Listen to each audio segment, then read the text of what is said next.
Hello and welcome back to Kings Commerce Zone. So दोस्तों, last video में मैंने आपको कहा था कि नेक्स्ट वीडियो में मैं एमसीक्यूज़ लेके आऊँगा लेजर, कैश बुक और अकाउंटिंग अजम्पशंस पे। तो मेरे पीछे वाइट बोर्ड पे वो लिखे गए हैं। थोड़ी देर के लिए स्क्रीन से हट रहा हूँ, स्क्रीनशॉट लो, उसके एंड पे सॉल्व करो और बाद में आके जो मेरे आंसर्स हैं उनके साथ टैली करो, देखो आपके कितने सही और कितने गलत हैं।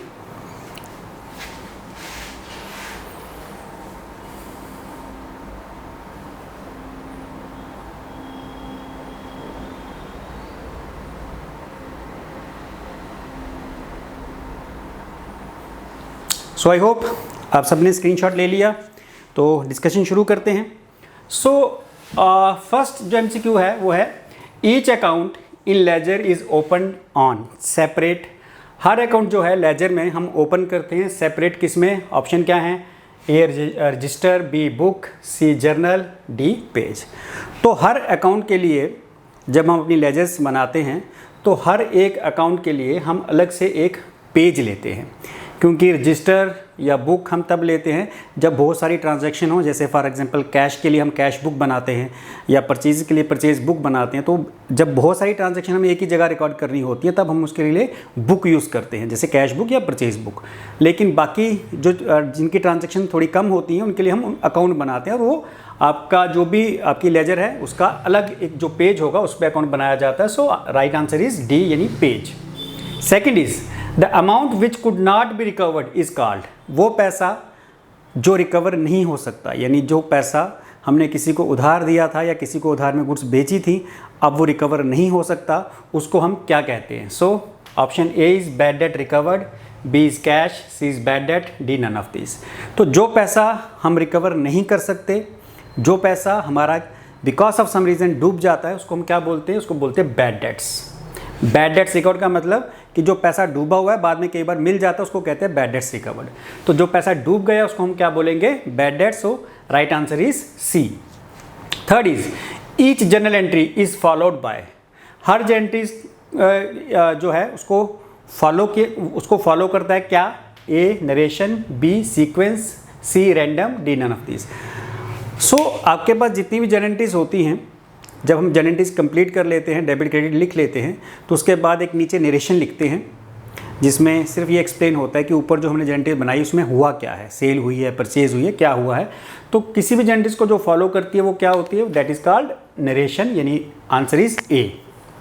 Next is when a firm maintains a cash book it does not need to maintain. जब एक फर्म कैश बुक बनाती है तो उसको क्या चीज़ बनाने की ज़रूरत नहीं है? A cash and bank account, B purchase book, C sales book और डी नन ऑफ दीज ले लो। आप लिखना भूल गया हूँ शायद मैं। चलिए, तो जब हम एक कैश बुक बना लेते हैं तो उसमें हमें क्या चीज़ बनाने की ज़रूरत नहीं है।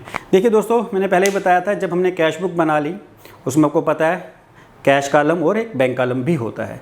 तो फिर हमें कैश अकाउंट और बैंक अकाउंट बनाने की ज़रूरत नहीं है, क्योंकि कैश बुक जो है वो वही रोल प्ले कर रही है जो कैश अकाउंट या बैंक अकाउंट प्ले करते हैं। तो जब भी हमने कैश बुक मेंटेन कर ली, इट मीन्स आपको कैश अकाउंट और बैंक अकाउंट अलग से बनाने की ज़रूरत नहीं है, वो कैश बुक में ही सारी चीज़ें आ जाएंगी। So answer is A, cash and bank account हमें दोबारा बनाने की ज़रूरत नहीं पड़ती है।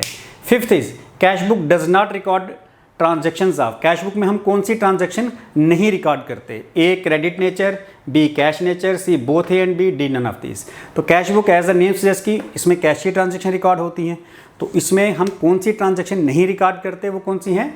क्रेडिट नेचर की। जितनी भी क्रेडिट ट्रांजैक्शन है हम कैश बुक में रिकॉर्ड नहीं करते। So right answer is A.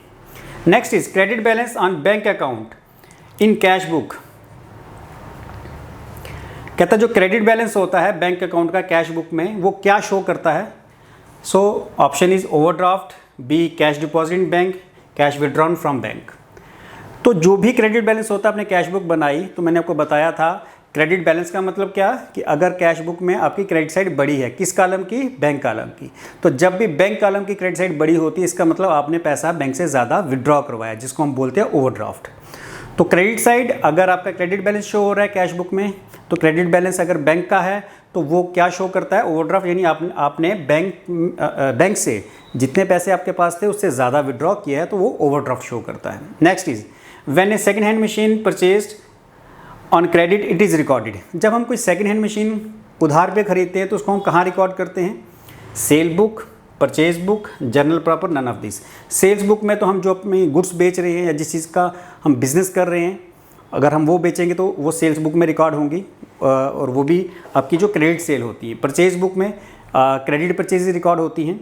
Journal proper एक ऐसी बुक होती है जिसमें हम वो ट्रांजैक्शन रिकॉर्ड करते हैं जो कभी कभार हों, यानी कभी कभी होने वाली ट्रांजैक्शन। जैसे हमने एक सेकंड हैंड मशीन खरीदी, तो ये हम हमेशा नहीं खरीदेंगे, यानी कोई ऐसी चीज़ जिसको हम मेन बुक में नहीं रख सकते, उसके लिए हम अलग से एक बुक बनाते हैं जिसको हम बोलते हैं journal proper. So right answer is C, यानी journal proper. Next is during life time of an entity accounting produce financial statement according to which concept. अपनी लाइफ टाइम में किसी बिजनेस की जो लाइफ है उसमें जो वो फाइनेंशियल स्टेटमेंट बनाता है, यानी इनकम, अपना ट्रेडिंग अकाउंट और प्रॉफिट लॉस अकाउंट, वो किस कंसेप्ट के अकॉर्डिंग बनाया जाता है। So option is A consistency concept, conservatism, going principle और नन ऑफ दिस। देखिए, हम बिजनेस में जो भी फाइनेंशियल स्टेटमेंट बनाते हैं, तो बिजनेस क्योंकि एक गोइंग कंसर्न है, यानी ये चलता रहता है, मैंने एजम्पशन में बताया था। तो जो भी बिज़नेस की लाइफ है, जितने साल भी उसकी लाइफ है, मान लो 10 साल, उसको हम ब्रेक कर लेते हैं एक साल में, ताकि हम अपने रिजल्ट्स को देख सकें और उसको अपनी परफॉर्मेंस को कंपेयर कर सकें इस साल की परफॉर्मेंस को पिछले साल की परफॉर्मेंस के साथ। तो जो हम अकाउंट बनाते हैं वो किस बेस पे बनाते हैं कि बिज़नेस जो है गोइंग कंसेप्ट है, ये चलता जाएगा और इसकी हमें जो भी परफॉर्मेंस है ये साल दर साल हमें देखनी है। तो उसके लिए हम अलग अलग एक ईयर का हम प्रॉफिट एंड लॉस अकाउंट बना लेते हैं, सो दैट हम अपनी परफॉर्मेंस को कंपेयर करें। तो हम उसको किस चीज़ को बेस मान के चलते हैं कि क्योंकि बिजनेस चलता रहेगा, तो हर साल हम अपना अलग से एक account profit and loss account बना लेंगे हर साल के लिए, सो दैट परफॉर्मेंस हम अपनी कंपेयर कर सकें। So answer is C. A concept that a business enterprise will not be sold in near future is known as. वो कंसेप्ट जिसमें हम ये मान के चलते हैं कि हम अपना बिजनेस फ्यूचर में नहीं बेचेंगे, वो कंसेप्ट कौन सा है? Prudence concept, going concern, accounting period, none of this. तो वो है गोइंग कंसर्न, क्योंकि मैंने स्टार्टिंग में बताया था कि जब हम कोई बिज़नेस शुरू करते हैं तो हम ये मान के चलते हैं कि ये बिज़नेस को हम बंद नहीं करने वाले या बेचने नहीं वाले, ये चलता रहेगा। So it's a going concern concept. So answer is B.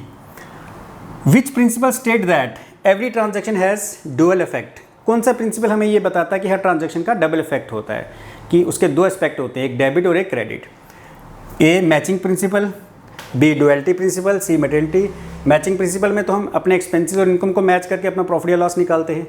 Duality principal ऐसा होता है जिसमें हम डुअल एस्पेक्ट यानी डेबिट और क्रेडिट दोनों एस्पेक्ट को रिकॉर्ड करते हैं। तो आंसर इज बी।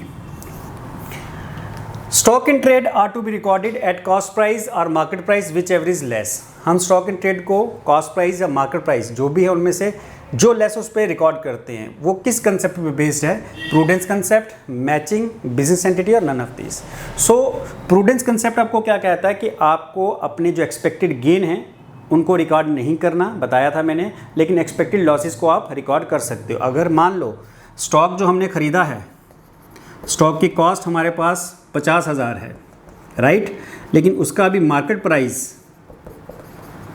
मान लो 45,000 है, तो हमें स्टॉक को अपनी बुक्स में किस प्राइस पे रिकॉर्ड करना है? दोनों में से जो कम होगा, क्योंकि अगर अभी ये प्राइस 45,000 है मार्केट प्राइस, तो हम ये सोच कर कि फ्यूचर में हम इसको 50,000 का बेचेंगे, यानी 5,000 या 10,000 प्राइस, इससे ज़्यादा प्राइस पे बेचेंगे, हम उसको रिकॉर्ड नहीं कर सकते, क्योंकि जो हमारा प्रूडेंस कंसेप्ट है वो हमें कहता है कि हमें एक्सपेक्टेड गेन्स को रिकॉर्ड नहीं करना, लेकिन लॉसेस को रिकॉर्ड करना है। तो हम उसको 45,000 पे रिकॉर्ड करेंगे, क्योंकि अगर 50 पे करेंगे तो हम ये मान के चल रहे हैं कि 5,000 का हमें गेन है, जो अभी का मार्केट प्राइस है। गेन नहीं है, हमारी कॉस्ट ही कवर होगी, बट अभी का जो मार्केट प्राइस है उससे कंपेयर करके, क्योंकि ये 50,000 है, तो अगर हम इसको 50,000 पे रिकॉर्ड करेंगे, इट मीन्स कि हम इसको जो भी का मार्केट प्राइस से अबव प्राइस पे रिकॉर्ड करें, जो कि गलत होगा। हमें जो अभी का प्राइस है, यानी विच एवर इज लेस जो होगा, हमें उसी पे रिकॉर्ड करना है, एक्सपेक्टेड गेन को हमें कंसीडर नहीं करना। सो ये कंसेप्ट कौन सा है? Prudence concept. Next is